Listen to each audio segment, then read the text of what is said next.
Secretary Olbryt, thank you so much for this opportunity to talk to you. We'll try to discuss the issues that have quite global and maybe general dimension and meaning, but at the same time they could be very concrete. So that's your words that democracy is one of the best humankind's intentions. But at the same time, for the moment, 2017, according to statistics, just purely statistics, around 45% of the countries in the world enjoy democracy. The rest of the world partly or are fully deprived of freedom, and women there are deprived partly or fully of freedom. So they denied freedom in the whole regions of the world almost fully. Do you still see the hope when just 45% of the countries in the world enjoy true freedom and women enjoy the opportunities for empowerment there? Well, I am an optimist, and I do see democracy as the best answer to people's needs within a country. But it's a difficult process, and it requires an understanding of responsibilities that citizens have towards their government and governments have towards their citizens. I have always believed that having women politically and economically empowered is something that is stabilizing for society, but societies cannot be fully democratic if women are not fully empowered. So it all goes together. But I think I am an optimist. Democracies are having a bit of a hard time at this moment because there's not enough faith in institutions.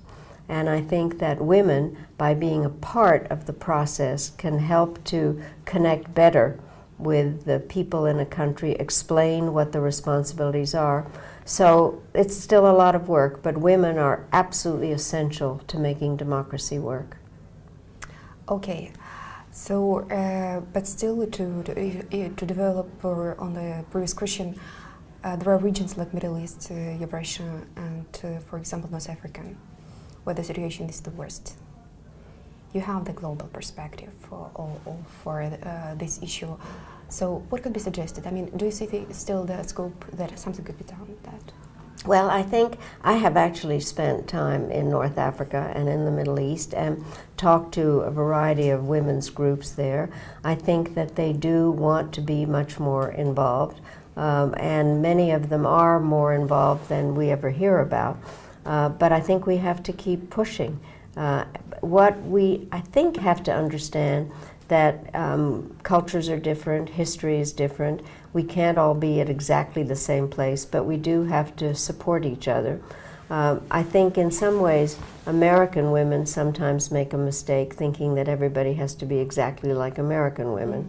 I do think we need to respect culture in other countries, but we also have to understand our common, I don't think anybody can say X country is not ready for democracy, because people all everywhere want to make decisions about their own lives, and so we need to be supportive of each other. Mm-hmm. Do you personally believe in the so-called theory that the more women are in the power, the less violence and warfare and poverty are in the world is? I do believe that that in fact that women have more of a capability of reaching out to each other and having a way of empathy and understanding each other. I don't think that not every woman I've ever met or studied has been has not used force. And so I think we have to be careful about generalizations, but I do think that women have a capability of reaching out, understanding, working with each other across ethnic lines or tribal lines, and I've seen it in a number of countries, and certainly something that when I was Secretary of State I promoted, and then Hillary Clinton, when she was Secretary of State, really worked on that whole process. And it all began in many ways at the Beijing conference 25 years ago, when Hillary Clinton said women's rights are human rights and human rights are women's rights, and every country undertook a plan of action. And so the question is how we keep pursuing that and make it a common effort. Mm-hmm. Your personal story as a Secretary of State, concerning your personal experience, what kind of gender-related difficulties did you face, did you encounter, if any, during your work? Well, I was one of an early generation of women, and despite the fact that I had a PhD, people wondered what I was doing in the room, and people thought when my name came up to be Secretary of State that a woman could not be Secretary of State, primarily because Arab countries would not deal with a woman. So then what happened was the Arab ambassadors at the UN, because I had been ambassador at the UN, said we had no problems dealing with Ambassador Albright. We wouldn't have any problems dealing with Secretary Albright. Foreign countries, I think, began to get used to dealing with me, because if they wanted to have a diplomatic relationship with the United States, I was the person that had to do it. I frankly had more problems with the men in our own government, and partially because they had known me through my various I'd been somebody that took care of the children, or I invited them to dinner and cooked, and then I was a staffer and I made a lot of coffee, and so they kind of wondered, how did I get to be Secretary of State? And so, but President Clinton wanted me there, and so that gave me the credibility, but it's not simple. But that is why there need to be more women in everybody's government, because we need to support each other, and when there are other women, then we are more helpful and can work together. And what was what helped to overcome the misogyny and etc., the things like that, the worst things that... Well, I think the thing that would happen was I actually would be told not to argue emotionally,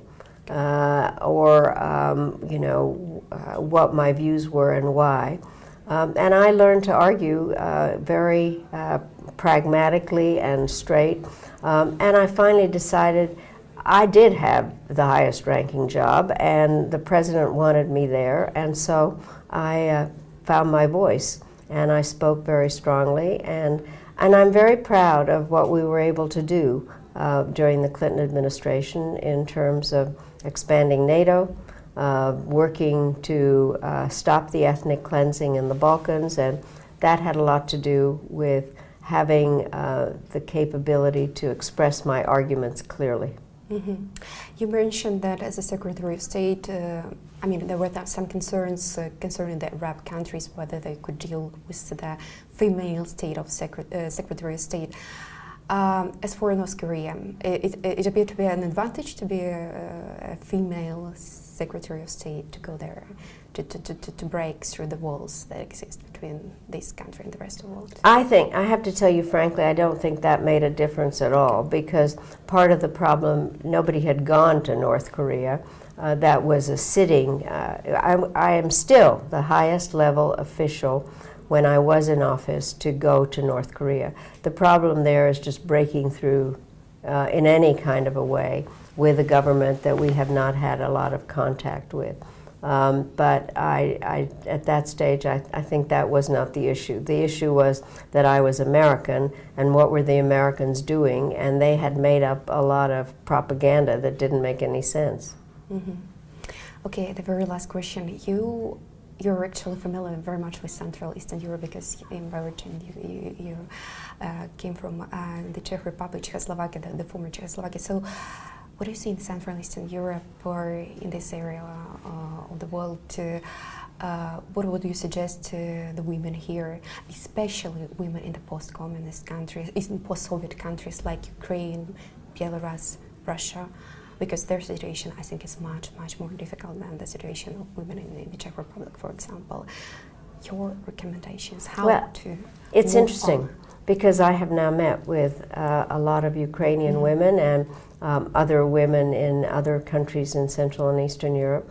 I think that the important part is to work together, to form coalitions, to decide on what the agenda is, and work together to make sure that it gets into the parliaments, that there are really ways to make clear that women are capable of any job, and not to have the discrimination of kind of saying women can't do it. I think women need to support each other, because there really, even among women, is kind of a sense of, oh, I can't do it. No man ever says I can't do it. And I think that we need to build each other's confidence. But politically, what I think is important is to create coalitions and work together. And work not only in the capital cities in Kyiv, but also out in the local areas, so that there are women at all levels kind of working their way up, and that there is that support system. But it's not simple. And I think that in various research work that I had done earlier in the 90s, I think there were women that had been liberated to work twice as hard, but not necessarily to have political positions.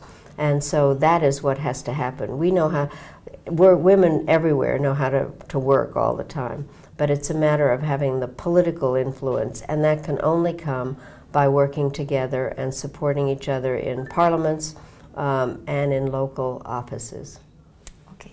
Secretary Olbryt, thank you so much. Thank you. That's the end of our talk. Thank you so much. Thank you very much.